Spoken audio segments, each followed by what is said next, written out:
नमस्कार दोस्तों, मैं अरविंद मिश्रा, प्रवक्ता श्री शक्ति डिग्री कॉलेज, शाखा हरि घाटमपुर, कानपुर, डीएलएड विभाग। आज आपको डीएलएड के हिंदी संस्कृत से संबंधित एवं डीएलएड फोर्थ सेमेस्टर के आरंभिक स्तर पर भाषा एवं पठन लेखन का विकास के अंतर्गत पूरा विषय का नाम है आरंभिक स्तर पर भाषा का पठन लेखन एवं गणितीय क्षमता का विकास। तो उसके तहत आज आपको हम वर्ण और उनके उच्चारण स्थान के बारे में बताने जा रहे हैं। तो वर्ण दो होते हैं, एक आप स्वर और व्यंजन आपके। और ये क्यों जरूरी? वर्ण उच्चारण ध्वनि से संबंध होते हैं। प्रत्येक भाषा में उच्चारण ध्वनि का बहुत महत्व होता है। शुद्ध उच्चारण के बिना, ध्वनि के बिना किसी बात को ठीक ठीक समझाना बड़ा कठिन होता है। बहुत से ऐसे अनुभव से देखे गए हैं कि छात्र तो गलत करते करते हैं, लेकिन बहुत सारे शिक्षक भी ये स्वयं नहीं जानते हैं कि किस ध्वनि का उच्चारण किस प्रकार और कौन से स्थान से होता है। तो ध्वनियों के शुद्ध उच्चारण के लिए ये विवरण बहुत आवश्यक है। आप सभी शिक्षक बनने जा रहे हैं, आपके लिए बहुत जरूरी है। तो आप स्वर जानते होंगे, अ आ इ ई उ ऊ, री ए ऐ ओ औ, अंक हा ली। अंक आ को यहाँ पर छोड़ दिया गया है और ली जो है ये संस्कृत का भाषा का शब्द है, अब इसका भी लोप हो गया। तो अब कुल 11 हिंदी में स्वर हैं और संस्कृत में ली भी है, तो इसको 12 संस्कृत में। व्यंजन की बात करते हैं तो आप का खा गा गंगा सब जानते होंगे। तो पहला वर्ग को का वर्ग, दूसरे चा छा जा को चा वर्ग, टा ठा डा को टा वर्ग, ता था दा धना को ता वर्ग और पा फा बा भा को पा वर्ग। इसके अलावा या रा लावा सा ख श ह छत्रज्ञ। इस प्रकार से ये स्वर और व्यंजन ध्वनियों के मेल को वर्ण कहते हैं और वर्णों के मेल को शब्द और शब्दों के मेल को वाक्य कहते हैं। तो आप लोग जो है, आज हम आपको स्वर की ध्वनियाँ बताने जा रहे हैं। तो यहाँ पर स्वर ध्वनियाँ है, जैसे कि लरा, हमें बताया भी कि ली को वैदिक संस्कृत में पढ़ा जाता था, अब इसका लोप हो गया है। और स्वर वे ध्वनियाँ होती हैं जिनका उच्चारण बिना किसी ध्वनि की सहायता से किया जाता है। संस्कृत में स्वरों को अच कहते हैं। पाणिनि के अनुसार संस्कृत की मूल ध्वनियाँ 63 व 64 थी। धीरे धीरे लुप्त स्वरों का लोप हुआ। अब पाणिनि ने वर्णमाला को 14 खंडों में बांटा है। 14 महास्वर सूत्र आपने पढ़े होंगे। अब हम बात करते हैं मूल स्वर कौन से हैं। इसमें संस्कृत और हिंदी दोनों, और आपको बता दें कम से कम 3 क्वेश्चन टेट में, सी टेट में सब जगह मिलेंगे। मूल स्वर है अ आ इ ई उ, री री। तो लड़ा आपको छोड़ देते हैं, तो आ ई उ री। और ये इस प्रकार से 5 एक मात्रा शब्द है, इन्हीं को हस्त स्वर कहते हैं। ध्यान रखना, कभी कभी क्वेश्चन आ जाता है हस्त स्वर क्या होते हैं, दीर्घ स्वर होते हैं, कौन एक मात्रा शब्द है, कौन 2 मात्रा शब्द है। तो मूल स्वर अ आ इ ई उ री री ये 5 होते हैं, एक मात्रा शब्द है। संयुक्त स्वर अ आ इ ई बड़ा ऊ छोटा ए ऐ ओ औ, इस प्रकार के 7। सार्थ दीर्घ, दीर्घ मतलब 2 मात्रा स्वर। एक मात्रा हस्त स्वर मतलब एक मात्रा, दीर्घ स्वर वाले 2 मात्रा। आपने मात्रा पढ़ी होगी हिंदी में। प्लुत स्वर क्या होता है? प्लुत स्वर में 3 मात्रा होते हैं, जिसे ओम कहते हैं। ओम 3 मात्रिक शब्द है। अब ध्वन और स्वरियों की पहचान में अंतर। तो स्वर और ध्वनियों के उच्चारण को 2 आधारों पर हमने यहाँ पर बांटा है। सबसे पहले उच्चारण में प्रयत्न के आधार पर और दूसरा उच्चारण में स्थान के आधार पर। अब बात करते हैं उच्चारण में प्रयत्न के आधार पर। तो प्रयत्न के आधार पर भी 2 प्रयत्न होते हैं, एक बाह्य प्रयत्न होता है, एक आभ्यंतर प्रयत्न होता है। मतलब प्रयत्न का, जैसा हमारा मुंह का खुलना और बंद न होना, ये प्रयत्न के आधार पर। जैसे मुख विवर, विवर माने मुंह का छेद। तो मुख विवर से बाहर होने वाले प्रयत्न को हम बाह्य प्रयत्न कहते हैं, तथा अंदर से होने वाले प्रयत्न को आभ्यंतर प्रयत्न कहते हैं। अब बात करते हैं बाह्य प्रयत्न के आधार पर भी ध्वनियों के 2 भेद होते हैं, एक घोष कहते हैं, दूसरे को अघोष कहते हैं। घोष क्या होते हैं? घोष ध्वनियों या वे ध्वनि है जिनमें स्वर तंत्र, जो हमारी भीतर घेटी जिसे कहते हो आप, ग्लोटिस बायोलॉजी में कहते हैं, ये हिला करती है। और जिसमें स्वर तंत्र हिले तो घोष, और जिसमें ना हिले तो अघोष। अब आभ्यंतर प्रयत्न भी के अनुसार स्वर के भेद होते हैं, स्वरंत, अर्धस्वरंत, विव्रत और अर्धविव्रत। ये तो स्वर के बात है। इसी प्रकार व्यंजनों के भी भेद होते हैं, स्पर्शी, संघर्ष स्पर्शी, है ना, संघर्षी, अनुनासिक, पार्श्विक, लुंठित, उत्क्षिप्तित, अर्धस्वर, ये आगे हम आपको पढ़ा रहे हैं।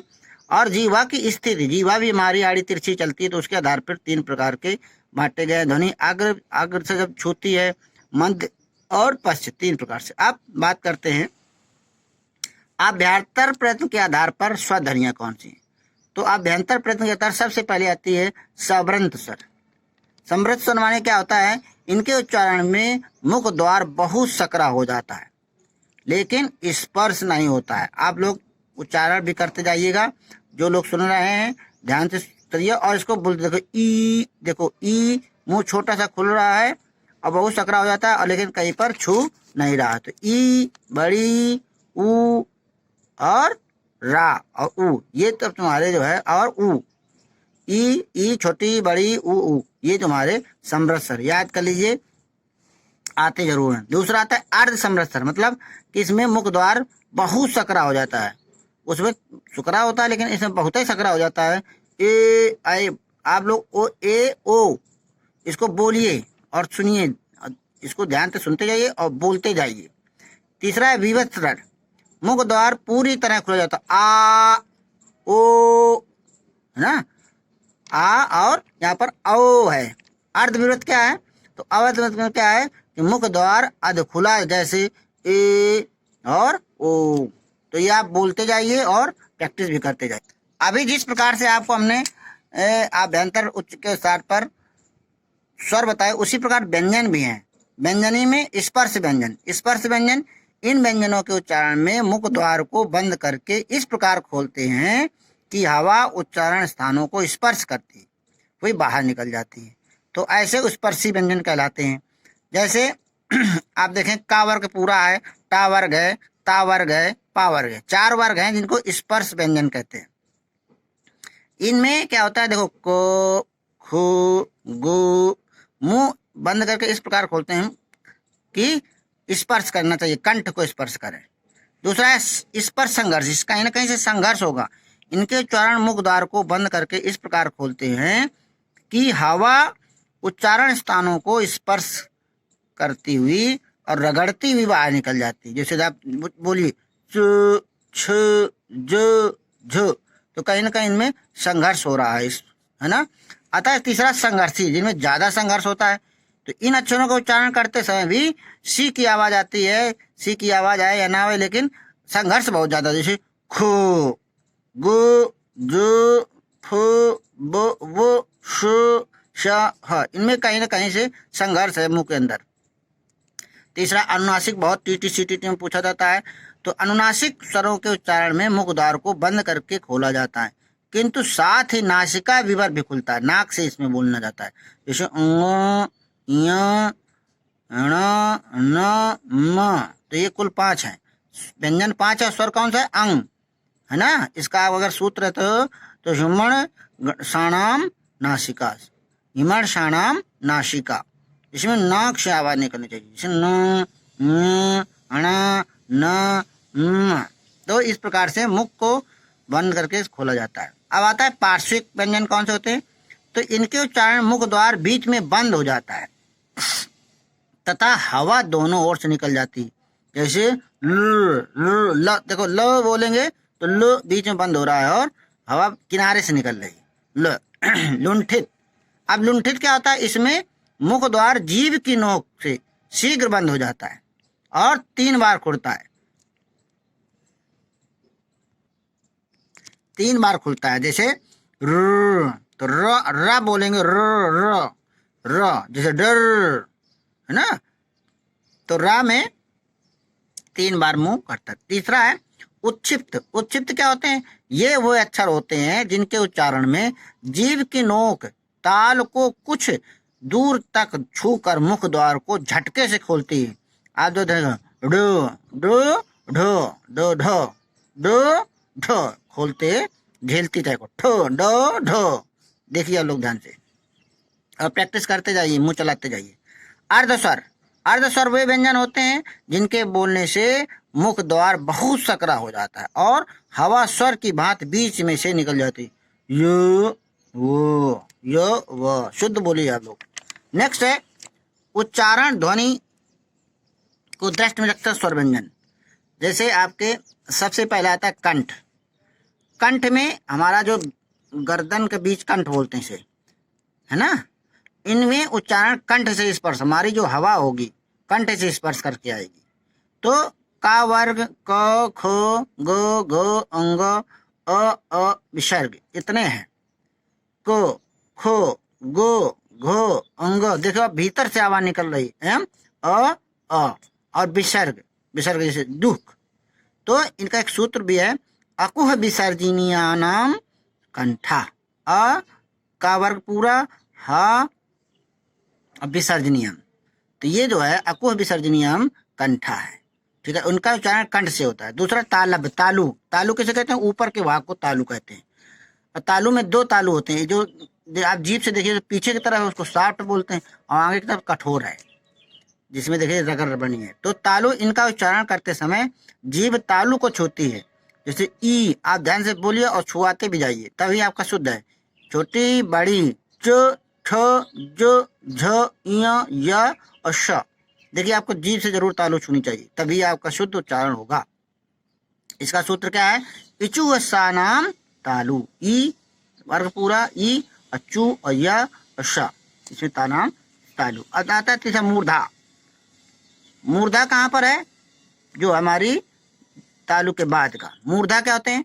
इनके उच्चारण में जीभ कठोर तालु को छूती, जो अभी बताया कि कठोर तालु, जो आगे का जो तालु है, जो देखो भीतर का तालु है सॉफ्ट है, मुलायम है, और आगे का तो दुरदुरा है, तो कठोर तालु को छूती, कठोर तालु, हार्ड पैलेट। जैसे री, ट ठ ड ढ र और श। तो ये देखिए आप जीभ छुआ के बोलेंगे तभी शुद्ध होगा। इसका सूत्र क्या है? ऋतुषाणाम मूर्धा। अब आता है दंत। दंत क्या होता है? इसमें दांत को छुआ, जब उच्चारण में जीभ ऊपर के दांतों को छूती है। अगर ऊपर के दांत आप नहीं छुआते हैं तो शुद्ध उच्चारण नहीं होगा। जैसे ल, त थ द ध न ल स, दांत को छुआइए। आप ऐसे बोलने ल, दांत नहीं छूते तब तो गलत है। जब लाल छुआ देंगे दांत तभी शुद्ध है। ऊपर के दांत को छुआइए, ल त ता वो छुआ के ही बोलिए।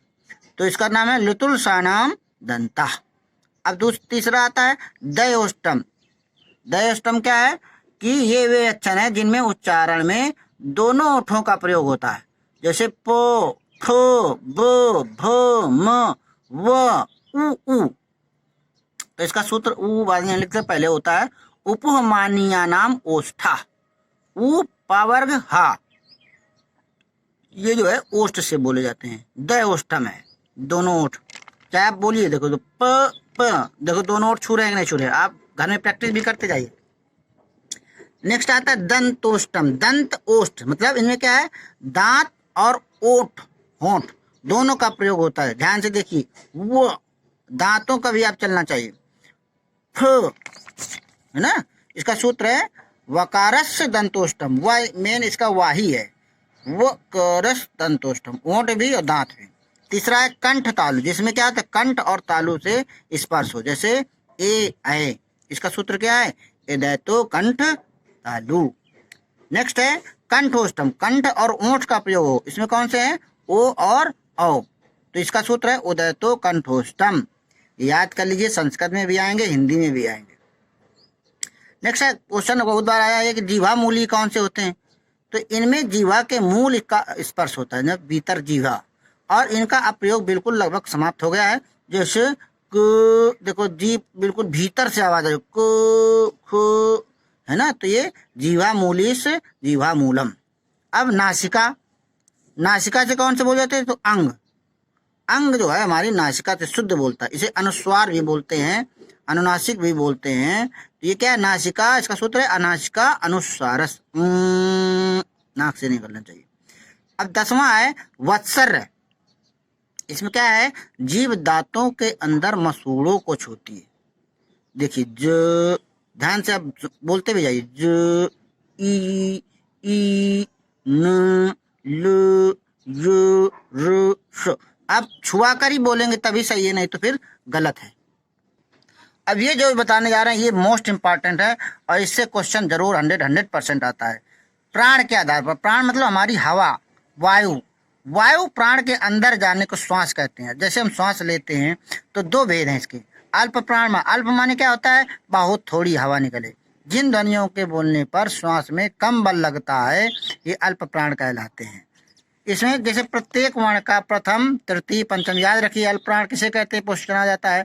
तो प्रथम वर्ग मतलब प्रथम का, और तृतीय वर्ग और पंचम वर्ण, प्रत्येक वर्ण जैसे का है, चा है, टा है, ता है, पा है, तो इनका प्रथम तृतीय पंचम जैसे, और या रा ला वा, जैसे क ग अंगा, प्रथम वर्ग में क्या है, क ग अंगा, तृतीय में जैसे है इसी प्रकार का चा टा ता पा, पांचों वर्गों में का जैसे चा, फिर चा के बाद छा छोड़ दिए, जा के बाद झा छोड़ दिए, यहाँ ऐसे सब में ध्यान रखिए और इसका रिवीजन बहुत करिए। अरे महाप्राण, महाप्राण मतलब क्या होता है कि श्वास पर अधिक बल लगता है। इसमें क्या होता है, प्रत्येक वर्ग का द्वितीय और चौथा, जैसे उसमें प्रथम तृतीय 5 वर्ग होते हैं, क ख ग अंगा, तो प्रथम तृतीय पंचम उसमें, इसमें महाप्राण में जैसे आप देखते हो बोलते हो के से का, के यत से ख, तो ख में आप ज्यादा ताकत लगानी, क ख तो महाप्राण हो गए। तो इसमें अब जैसे जी से बोले गा, जी से घ, है ना, यन से ना, तो प्रथम तृतीय पंचम अल्प प्राण और द्वितीय चतुर्थ महाप्राण, ठीक है ना, याद रखिए। जैसे खा गा चा जा, है ना, ट ठ ध थ ध फ भ, ये सब जो है महाप्राण का रहता है। अब घोष के आधार पर, घोष के आधार पर भी 2 प्रकार से बांटा गया है। एक अघोष, अघोष में क्या होता है, स्वयंत्र में उत्पन्न घोष के कारण, मतलब बिल्कुल घोषा नहीं होती है, तो इसमें इसको क्या होता है, इसमें वर्ण का पहला और दूसरा, जितने वर्ण है का वर्ग, चा वर्ग, टा वर्ग, ता वर्ग, पा वर्ग, तो पहला और दूसरा, जैसे का खा चा छा, है ना, टा ठा ता था पा फा, तो ये पहला अघोष कहलाते हैं। और दूसरा सघोष, जिनमें क्या होता है, बहुत बोलना पड़ता है, इंद्री हिलती है, तो इसका तीसरा चौथा पांचवा वर्ण, जैसे ग ग अंग, ज ज झ इया, है ना, डा डाणा, द ध न, है ब भ मा, ये तीसरा चौथा पांचवा ये सघोष कहलाते हैं। अब क्वेश्चन एक आता है, अंतस्थ व्यंजन किसे कहते हैं, तो अंतस्थ व्यंजन ध्यान रखिए, या रा ला वा को अंतस्थ, अंदर से बोले यू रू रू वा, अंदर से देखो निकल रहे हैं, अंतस्थ बोलते हैं, अंतस्थ। ऊष्म व्यंजन, जिसके बोलने से हमें कुछ न कुछ ऊष्मा का, गर्माहट का भास होता है, जैसे देखिए सीटी टाइप का, श, इनका भी ध्यान से आप बोलिए, देखिए शाह में सीटी बजनी चाहिए, श, और ये ख है, श, सा भी बोलते हैं श, और सा, ये सा वाला बिल्कुल श, हा, तो इनका भी उच्चारण आप ठीक से सीखिए। नेक्स्ट है संयुक्त व्यंजन किसे कहते हैं, जो छत्रज्ञ संयुक्त व्यंजन है हिंदी में, संस्कृत में श्रा जोड़ा, जैसे मिश्रा है ना, तो श्रा है, तो हिंदी में ये श्रा नहीं है, संस्कृत में श्रा है, तो हिंदी में संयुक्त व्यंजन 3, संस्कृत में 4।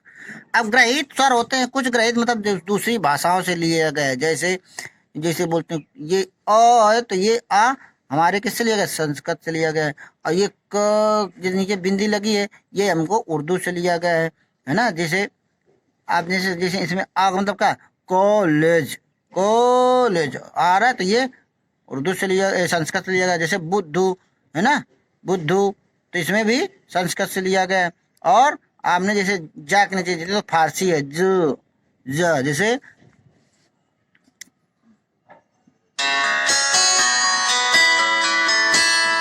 नेक्स्ट आता है लास्ट है आपका, तो संस्कृत में व्यंजन को हल कहते हैं, और संस्कृत में कुल व्यंजन 36 व्यंजन है, और हिंदी में कुल व्यंजन आपके कितने हैं, 37 व्यंजन है, और कहीं कहीं पर 33 भी व्यंजन लिखा गया है। तो इस प्रकार से आप इनका खूब रिवीजन करिए और खूब पढ़िए, और जो कुछ भी इसमें गलत लगता हो तो आप उसको कमेंट बॉक्स पे नोट करिए। आपने सुना, 2-3 बार पढ़ें, इसको बहुत इम्पॉर्टेंट है, आरंभिक स्तर पर जो है